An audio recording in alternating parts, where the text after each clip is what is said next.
Hi hello नमस्ते। मैं हूँ यश पामेचा। तो आज हम स्टार्ट करने वाले हैं एक मशीन लर्निंग कोर्स।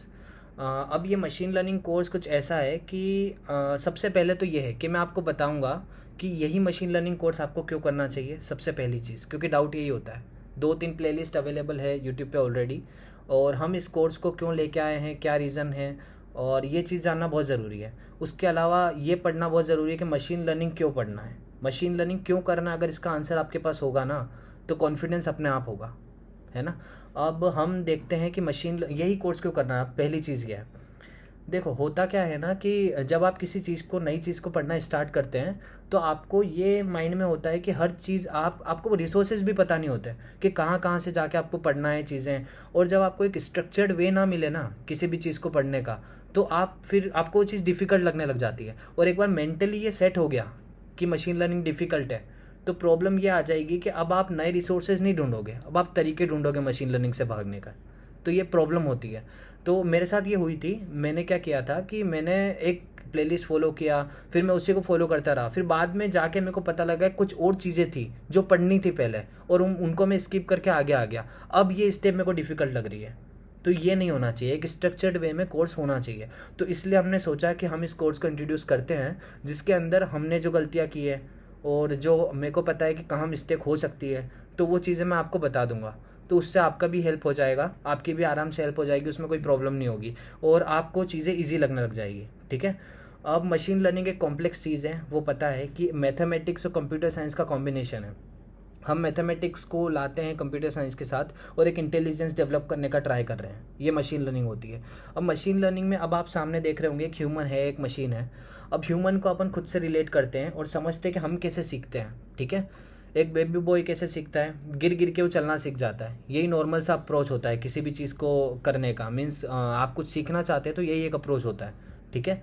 ह्यूमंस में ये चीज़ होती है कि हम एक्सपीरियंसेस को माइंड में रखते हैं और एक नई चीज़ करने का ट्राई करते हैं, और हम उसमें सक्सेस हो जाते हैं if we have the good amount of experiences. ठीक है। वैसे ही मशीन होती है। मशीन क्या करती है, मशीन भी अपने एक्सपीरियंस से सीखती है। सिखाना है हमको उसको, उसके एक्सपीरियंस से। उसके एक्सपीरियंसेस क्या होंगे वो थोड़ी माइंड में रख रही है कि उसके एक्सपीरियंसेस क्या है। उसके पास एक नॉर्मल मेमोरी है जो किसी प्रोसेसेस को माइंड में रखती है। ठीक है। और जो डेटा हमने स्टोर किया उसको माइंड में, उसको रखती है अपने अंदर। ठीक है। और एक प्रोसेसर होता है जो कंप्यूटेशनल पावर प्रोवाइड करता है। उसके अलावा मशीन के अंदर कुछ नहीं होता है। ठीक है। अब हमको क्या करना है, हमको मशीन के अंदर एक इंटेलिजेंस लेके आना है। और वो कैसे आएगी, इंटेलिजेंस का मतलब ये होता है कि एट द पॉइंट आप कोई डिसीजन ले पाएँ, स्मार्ट डिसीजन ले पाएँ। अब स्मार्ट डिसीजन कैसे लेंगे, with the help of experiences. और मशीन कैसे एक्सपीरियंसेस ला पाएगी, पास डेटा से, जो कि हम प्रोवाइड करेंगे। अगर हम मशीन को डेटा प्रोवाइड करें तो मशीन को एक पैटर्न बनाना आना चाहिए। अगर मशीन एक पैटर्न बना पा रही है तो फ्यूचर की प्रॉब्लम के आंसर्स कर पाएगी। ये नॉर्मल सी अप्रोच होती है। और पैटर्न बनाना क्या होता है, जैसे मान लो कि 2020 में 10% सेल थी, 2021 में 20% हो गई, फिर 30% हो गई। तो अब मैं ये बात पूछ लूँ कि 25 में कितनी परसेंट होगी, तो ऑब्वियसली आप 10 प्लस करके बता देंगे। तो ये एक अप्रोच है। मतलब क्या है कि ये एक पैटर्न आपने पकड़ लिया, तो ये ऐसे ही मशीन पकड़ती है। पैटर्न पकड़ना मतलब क्या, पैटर्न पकड़ना मतलब कि एक ट्रेंड, एक क्या चल रहा है पीछे, वो पकड़ के फ्यूचर के आंसर देती है मशीन। ठीक है। तो मोस्ट अप्रोप्रिएट आंसर होते हैं, और डेटा ड्रिवन आंसर्स बोलते हैं जिनको। ठीक है। तो मशीन लर्निंग यही होता है। ठीक है। अब इस मशीन लर्निंग कोर्स को हमने 3 पार्ट्स में डिवाइड कर दिया है। 3 पार्ट्स में डिवाइड कैसे कर दिया है, 3 पार्ट्स में ये ऐसे डिवाइड कर, सबसे पहले हम बेसिक से स्टार्ट करेंगे। और इस कोर्स की पहली बात तो कोई प्री रिक्विजिट नहीं है। आप ऐसा कर सकते हैं, बिल्कुल आपको कुछ पता नहीं है, सिर्फ आपको थोड़ा सा कोडिंग एक्सपीरियंसेस है कि कैसे चीज़ें काम करती है, तो ठीक है, तो ये ओके है। ठीक है। अब from the basic mathematics to advance machine learning हम हर चीज़ कवर करेंगे इस कोर्स में। पाइथन बेसिक्स भी कवर करेंगे, फिर उसके अलावा स्टैटिस्टिक्स, मशीन लर्निंग, हर चीज़ जो भी एल्गोरिदम्स होती है उनको हम डिटेल में कवर करेंगे। ठीक है। तो हम अब कोर्स स्ट्रक्चर डिस्कस करते हैं। हमने इस कोर्स को कुछ ऐसे डिवाइड किया है कि सबसे पहले तो फेजेस में इस कोर्स को डिवाइड किया है, जिसका मतलब ये है कि फर्स्ट फेज़ में हम क्या पढ़ने वाले हैं। मशीन लर्निंग है क्या, सबसे पहले ये जानना ज़रूरी है। मशीन लर्निंग क्या है, ठीक है, क्यों पढ़नी है मशीन लर्निंग, क्या यूज़ है मशीन लर्निंग का, और मशीन लर्निंग ही क्यों, नॉर्मल ट्रेडिशनल कोडिंग मेथड्स क्यों काम नहीं कर पा रही है, मशीन लर्निंग की क्या ज़रूरत पड़ गई, ये इंपॉर्टेंट है। ठीक है। उसके बाद हमको मशीन लर्निंग करनी है पाइथन में। 2 लैंग्वेजेस में होती है मशीन लर्निंग।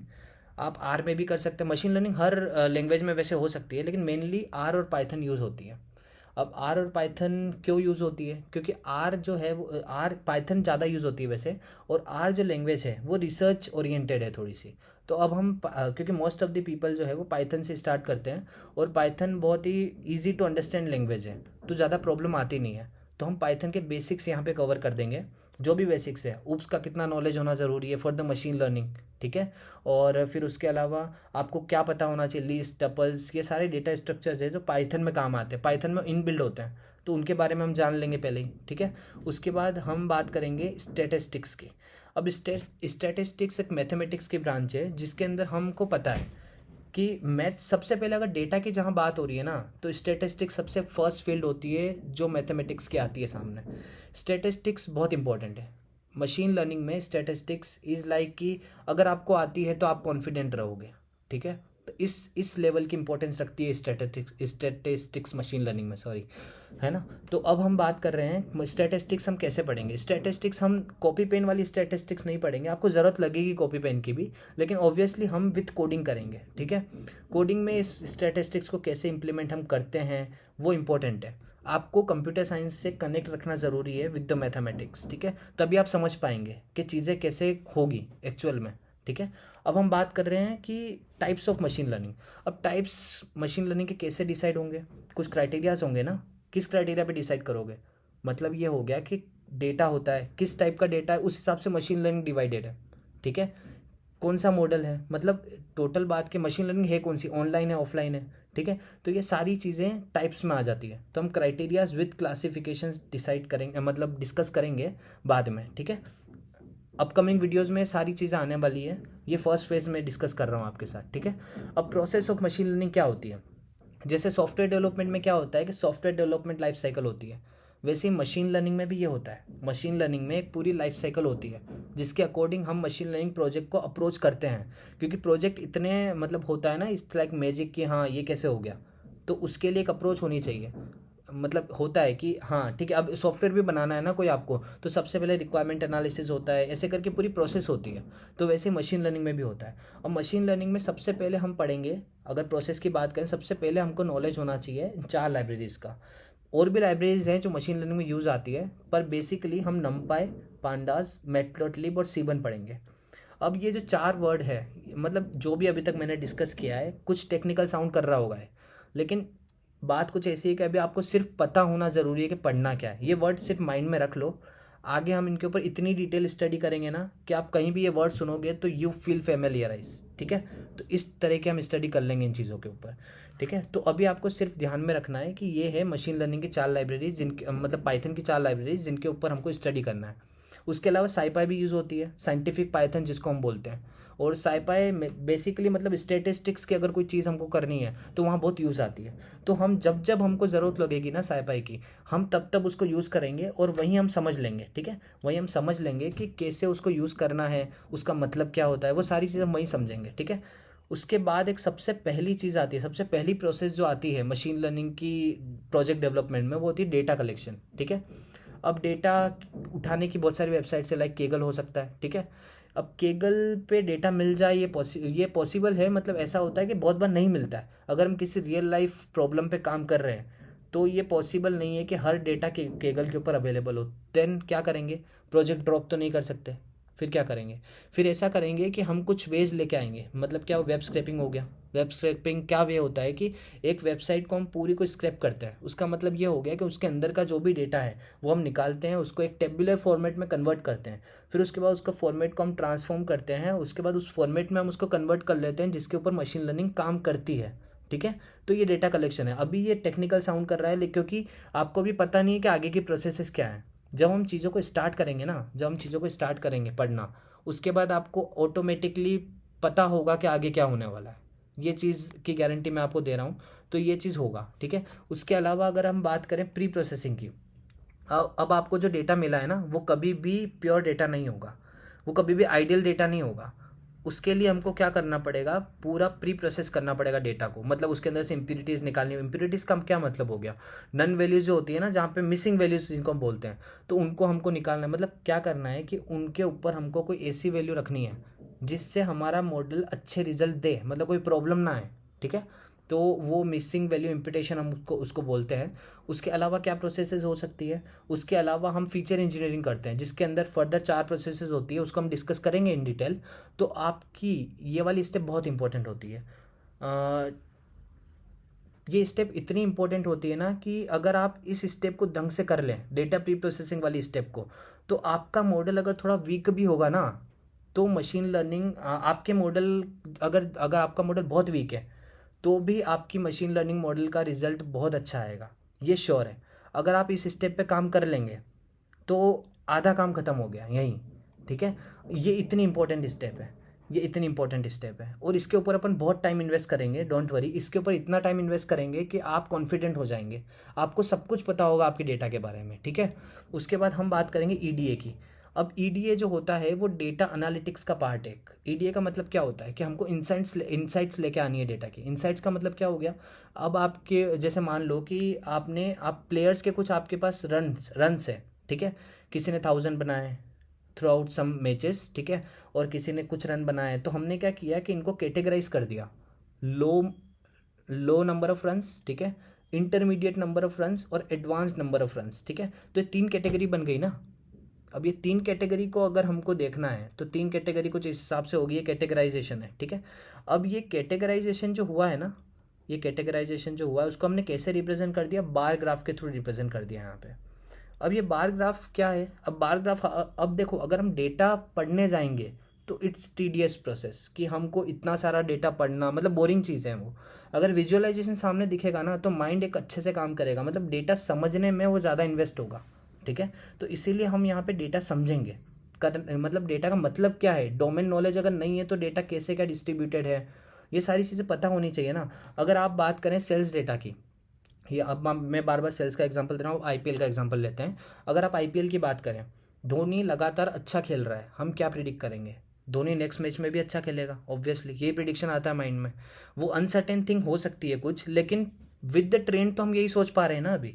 तो इनसाइट्स हम ऐसे निकालते हैं कि जैसे सेल्स की बात अगर वापस करें तो हर सीज़न की सेल अलग अलग होती है, ठीक है। तो अगर हम देखें तो इस बार बारिश में ये चीज़ें हमको ख़रीदनी है, जैसे मान लो कि हमको स्टॉक रखना है छाते का, ये सब चीज़ों का, तो ये इंसाइट्स बताती है कि छाते की सेल बारिश में ज़्यादा होती है, और भी कुछ ऐसा इंसाइट निकल के आ सकता है डेटा से जो आपकी सेल्स को बूस्ट कर सकता है।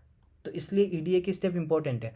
उसके अलावा मशीन लर्निंग मॉडल्स जो होते हैं ना, मॉडल्स का मतलब क्या होता है, बेसिकली मॉडल का मतलब कुछ भी नहीं है, ये एक फैंसी टर्म दे रखी है, मॉडल कुछ भी नहीं है, एक मैथमेटिकल फंक्शन है। जैसे मान लो y is equal to M X plus C, एक स्ट्रेट लाइन की एक्सप्रेशन है, ठीक है। अब ये स्ट्रेट लाइन की एक्सप्रेशन जो होती है ना, ये बहुत यूज़ आती है, लीनियर रिग्रेशन पूरा इसी पे बेस्ड है, ठीक है। तो इतना इंपॉर्टेंट है ये। अब ये y is equal to M X plus C क्या प्रिडिक्ट करके देगा हमको, ठीक है। क्वेश्चन यही आ रहा है कि क्या प्रिडिक्ट करके दे देगा हमको।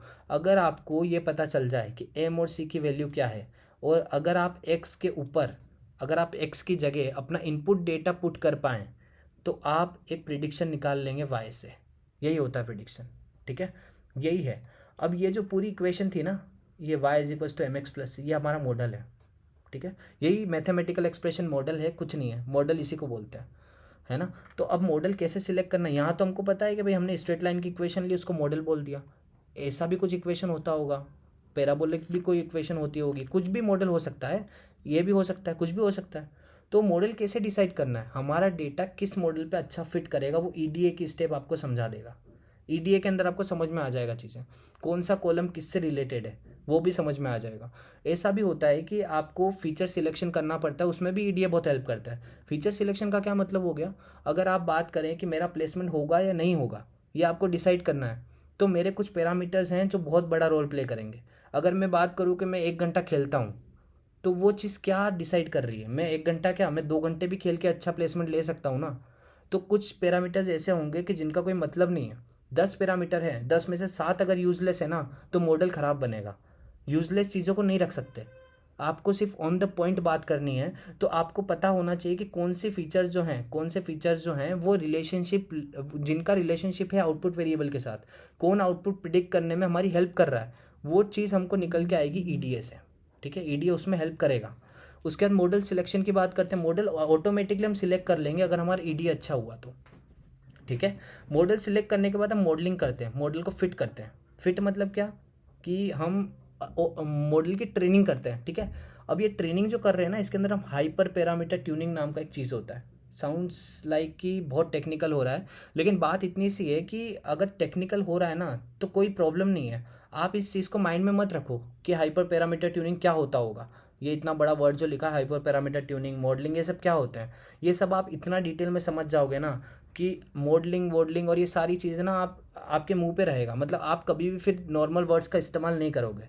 ये चीज़ें क्लियर है। तो अभी सिर्फ इतना इस वीडियो से आपको लेके जाना है कि क्या क्या चीज़ें हमको पढ़नी है, बस इतना सा चीज़ है। अगर आप इस चीज़ को समझ रहे हैं ना कि क्या क्या चीज़ें हमको पढ़नी है, तो आप नेक्स्ट वीडियो में कभी मैं बोलूँगा ना कि हाइपर पैरामीटर ट्यूनिंग, तो आप एकदम ये नहीं हो जाओगे कि हमने तो कभी सुना ही नहीं है। ये वाली चीज़ माइंड में नहीं आनी चाहिए, इसलिए मैं यहाँ पे बता रहा हूँ आपको कि ये चीज़ें होती है।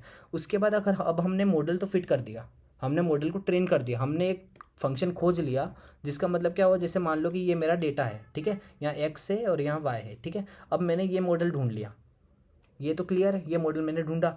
अब इस मॉडल में कुछ ना कुछ गलतियाँ हो रही है ना, ये परफेक्टली तो फिट नहीं कर रहा, परफेक्टली तो फिट नहीं कर रहा। अगर हम स्पेस में चलें तो इसको ऐसे देखते हैं कि ये हमारा कुछ डेटा है और उसके बाद ये हमारा एक लीनियर मॉडल हमने फिट किया है।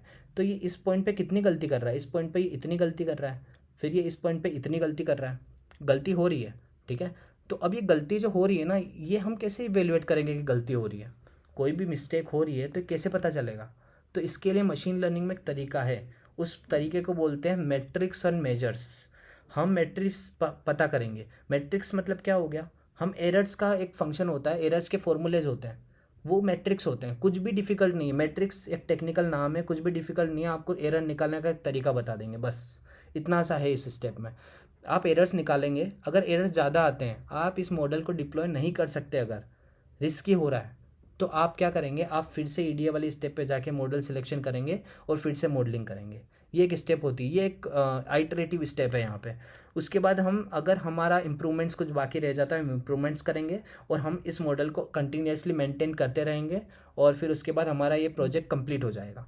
ये स्टेप होती है, ये बेसिकली ये पूरी मशीन लर्निंग आपके सामने है, यही होता है, ठीक है। तो अब हमने डिसाइड किया है कि हम फेज़ 1 में क्या करेंगे, हम फेज़ 1 में इन सारी स्टेप्स के बारे में पता कर लेंगे, ठीक है। उसके अलावा हमने डिसाइड किया था हम टाइप्स ऑफ मशीन लर्निंग की एक अलग वीडियो वैसे बनाएंगे, लेकिन यहाँ पे मैं आपको थोड़ा सा बताना चाहता हूँ कि चार टाइप की मशीन लर्निंग एल्गोरिथम, चार टाइप की मशीन लर्निंग टेक्निक्स आपके सामने हैं। Supervise machine learning, unsupervise machine learning, semi supervise machine learning, ensemble machine learning and reinforcement machine learning भी होती है।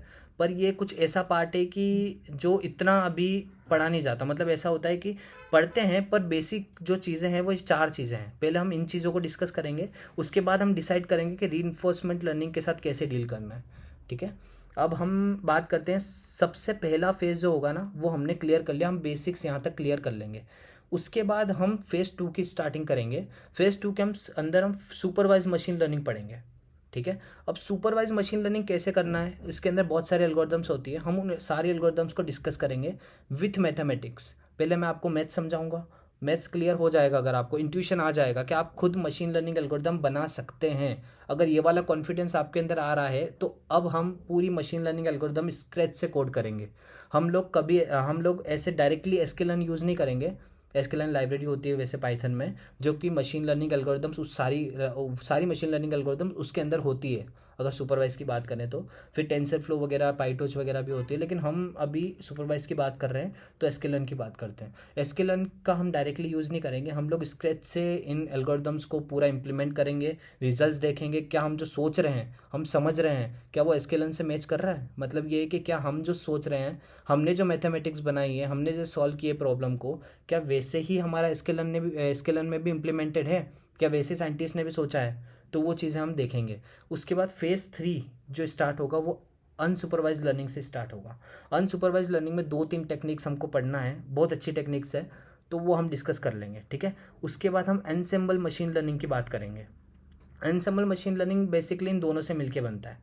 इनके कुछ मॉडल्स होते हैं, जैसे मान लो कि सुपरवाइज लर्निंग की अगर हम बात करें तो 1 मॉडल, 2 मॉडल, 3 मॉडल हमने उठा लिए और इनसे एक बड़ा मॉडल बना दिया, जो कि एक अच्छा रिजल्ट दे रहा है। ऑब्वियसली वो देगा, क्योंकि आपने कंसेप्ट सुना होगा विजडम वाला कंसेप्ट, कि विजडम हमेशा वाइज डिसीजन देता है, ठीक है।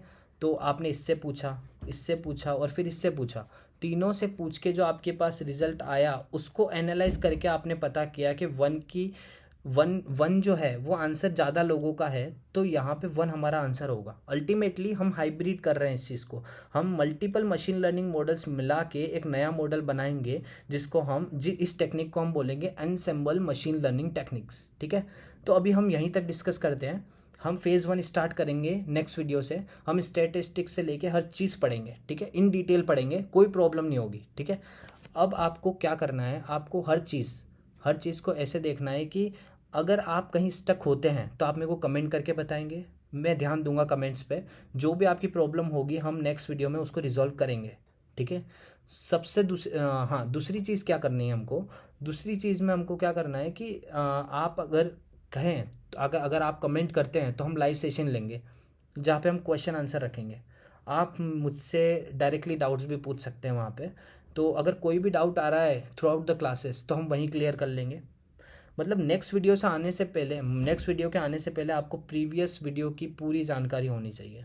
ये मेरा एक रिक्वेस्ट है आपसे, और आपका भी एफर्ट होना चाहिए इस चीज़ में। अगर जितना मैं आपको पढ़ा रहा हूँ अगर आप भी उतना ही पढ़ने में इंटरेस्टेड हैं तो आप कर लेंगे और मैं भी सिखा पाऊँगा। सिंपल सी चीज़ है। ठीक है, अब ये मेरा फर्स्ट वीडियो था इस कोर्स को लेके, तो अगर कोई मिस्टेक हुई है तो सॉरी फॉर देट। और अब मैं इस वीडियो को वाइंड अप करने जा रहा हूँ। अगर आपके कोई डाउट्स हैं, अगर आप इस कोर्स स्ट्रक्चर में कुछ और ऐड करवाना चाहते हैं तो आप कमेंट कर सकते हैं। Okay, so thank you so much for your support, and I am expecting that कि आगे भी ऐसे ही सपोर्ट रहेगा कि एक वीडियो अगर आप देख रहे हैं तो आगे इस कोर्स को फॉलो करेंगे ऑब्वियसली। तो ठीक है, अब okay, thank you so much for staying here, and okay, thank you so much.